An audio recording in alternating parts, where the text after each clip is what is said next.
student and aspirant. Today we start our scientist series, जिसके पहले scientist के बारे में आज अपन पढ़ेंगे। कौन है वो? Ernest mayor. अर्नेस्ट मेयर कहाँ मिलेंगे? अपनी पहली यूनिट ऑफ क्लास 11 के स्टार्ट होने के अगले पेज पर। तो अपन अपनी कहानी स्टार्ट करते हैं। तो कहानी शुरू होती है कैप्टन जर्मनी के एक छोटे से गांव से, जहां पर एक बालक का जन्म होता है। कब होता है? 5 जुलाई 1904 को। बालक कौन? Ernst Mayr. बालक जी बड़े होते हैं बालक जी अर्नेस्ट मेयर जी बड़े होते हैं, स्कूली शिक्षा स्टार्ट करते हैं, आगे बढ़ते हैं। लेकिन स्कूली शिक्षा के दौरान ही उनका व्यवहार दूसरे बच्चों से अलग था। दूसरे बच्चे कैसे होते हैं? खेलते हैं, कूदते हैं, मस्ती करते हैं, लेकिन वो ऐसे नहीं थे। फिर कैसे थे? वो ना पक्षियों को देखा करते थे, उन्हें एनालिसिस करा करते थे, उन्हें ऑब्जर्व करा करते थे, क्या होता है क्या नहीं, कैसे, ये चीज़ें। स्पेसिफिकली उस वाले टॉपिक में हमें जाने की कोई ज़रूरत नहीं है। फिर अपनी स्कूली शिक्षा पूर्ण की, कॉलेज की पढ़ाई जहाँ तक भी उन्होंने की वो पूर्ण की। उसके बाद में वो यानी अर्नेस्ट मेयर जी हार्वर्ड विश्वविद्यालय के विकासपरक जीव वैज्ञानिक रहे।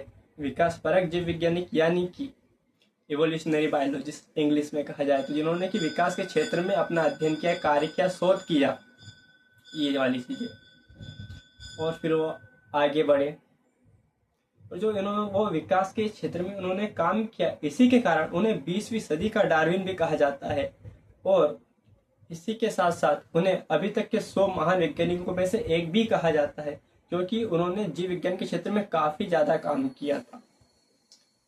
काफ़ी ज़्यादा काम क्यों कर पाए? क्योंकि उनकी जीवन लाइफ टाइम, जीवन आयु काल काफ़ी अच्छा था, 100 साल का।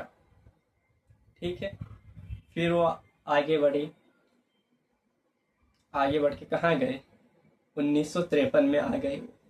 1953 में फिर वो हार्वर्ड विश्वविद्यालय के कला और विज्ञान संकाय में नौकरी भी प्राप्त की। नौकरी की, पढ़ा और फिर 1975 में उन्हें अलेक्जेंडर अगासिज प्रोफेसर ऑफ एमेरिटस की उपाधि के साथ रिटायरमेंट भी मिला। रिटायर हो गए। फिर उन्होंने काम किया। रिटायर के बाद भी काफ़ी चीज़ों पर शोध किया, अध्ययन किया। और जो उनकी आयु रही 100 साल, जैसे कि बताया, इसके दौरान उन्होंने मैक्सिमम 80 साल काम किया होगा। पहले ही दिन से लास्ट दिन तक तो नहीं ही किया होगा। तो 80 वर्ष उन्होंने अपना काम किया।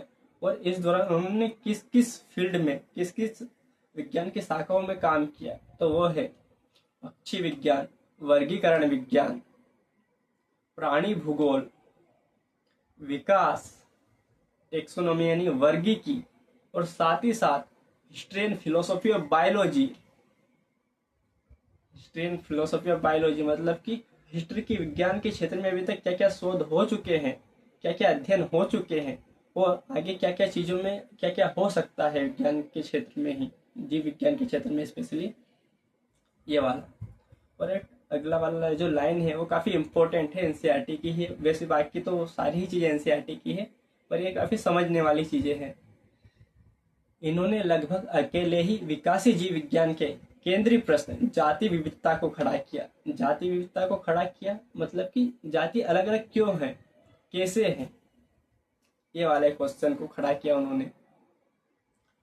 और उन्होंने इसके ऊपर यह बताया कि जातियां अलग अलग स्थान पर जीवों के उत्पन्न होने के कारण अलग अलग होती है। उन्होंने आइसलैंड और माउंटेन के एग्जाम्पल से बताया कि इन दो स्थानों पर अलग अलग टाइप के बर्ड्स बनते हैं। बर्ड्स यानी पक्षी का जन्म होता है। वो दिखने में लगभग सेम दिख सकते हैं, लेकिन उनकी जातियाँ अलग अलग होती है। वो आपस में इंटरब्रीड नहीं कर पाते, यानी आपस में प्रजनन नहीं कर पाते। और अगला ही एक और स्टेटमेंट है जो कि इस प्रकार है। इन्होंने हाल ही में स्वीकृत जैव वैज्ञानिक जाति वर्गीकी की परिभाषा की अगुवाई की। अब इसका क्या मतलब है? जैव वैज्ञानिक जाति वर्गीकी की परिभाषा की अगुवाई। तो अगुवाई का मतलब है किसी भी चीज को आगे बढ़ाना, किसी भी मान्यता, किसी भी चीज़ के लिए जो डेफिनेशन दी गई है उसको आगे बढ़ाना, उसके बारे में और चीज़ें बताना, उसका मतलब अगुवाई करना है, वो आगे समझ में आएगा इसके बारे में। जाति के बारे में पहले यह समझाता जाता था उनके शोध से पहले कि जो जीव आपस में लगभग एक जैसे दिखते हैं या फिर एक जैसे दिखते हैं वो सेम जाति के हैं, लेकिन इन्होंने बताया ये इतना काफ़ी नहीं है या फिर ऐसा नहीं होता है। जीव एक जाति के वो होते हैं जो कि आपस में प्रजनन करके, मतलब विपरीत लिंग के है तो आपस में प्रजनन करके एक नई संतति उत्पन्न करते, और जो नई संतति ही है वह भी प्रजनन करने योग्य रहे एक आयु के बाद में। और जो ऐसा नहीं कर पाते, मतलब कि दो जीव जो कि आपस में प्रजनन किया लेकिन ऐसी संतति उत्पन्न हुई जो कि आप आगे जीव नहीं उत्पन्न कर सकती या फिर प्रजनन नहीं कर सकती, और वो जिन दो जीवों के कारण उत्पन्न हुई है तो वो दोनों जीव एक जाति में नहीं आएंगे। जैसे कि घोड़ा और गधा दोनों प्रजनन करके खच्चर उत्पन्न कर देते हैं, लेकिन खच्चर आगे प्रजनन नहीं कर सकता, तो ये दोनों एक जाति से नहीं है, मतलब कि घोड़ा और गधा इस टाइप से। तो इन्होंने जो परिभाषा यह थी कि जो एक जैसे जीव दिखते हैं वही एक जाति के हैं, उसको खारिज करते हुए इस परिभाषा को आगे बढ़ाया कि सिर्फ एक जैसा दिखना ही काफी नहीं है, वो आपस में प्रजनन करने योग्य भी होना चाहिए, और जो आपस में प्रजनन नहीं कर पाएंगे वो दूसरी जाति के हैं। ऐसा मतलब कि घोड़ा और गधा अलग अलग जाति के हैं क्योंकि आपस में प्रजनन तो कर ले लेकिन अगली वाली स्टेप्स को सेटिस्फाई नहीं कर पाए, डेट इज कि उनके द्वारा उत्पन्न होने वाली जाति भी आगे प्रजनन करने, मतलब जीव भी आगे प्रजनन करने योग्य हो।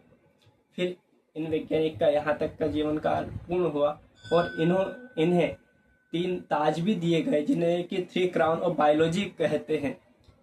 पहला मिला 1983 को बाल्जोन प्राइज, दूसरा 1994 को the international prize of biology, और तीसरा मिला 1999 को, वो है क्राफोर्ड प्राइज। फिर अपने मेयर जी 1904 से जन्म लेकर 2004 तक मृत्यु की गोद में समा गए अपने पूरे 100 साल पूरे करते हुए। हालांकि आप इसे कहीं और देखोगे या फिर गूगल पे देखोगे तो 2004 की जगह 2005 है, लेकिन हिंदी और इंग्लिश की एनसीईआरटी में 2004 ही दिया हुआ है, तो हमें वही मानना है। Thank you watching this video for till now.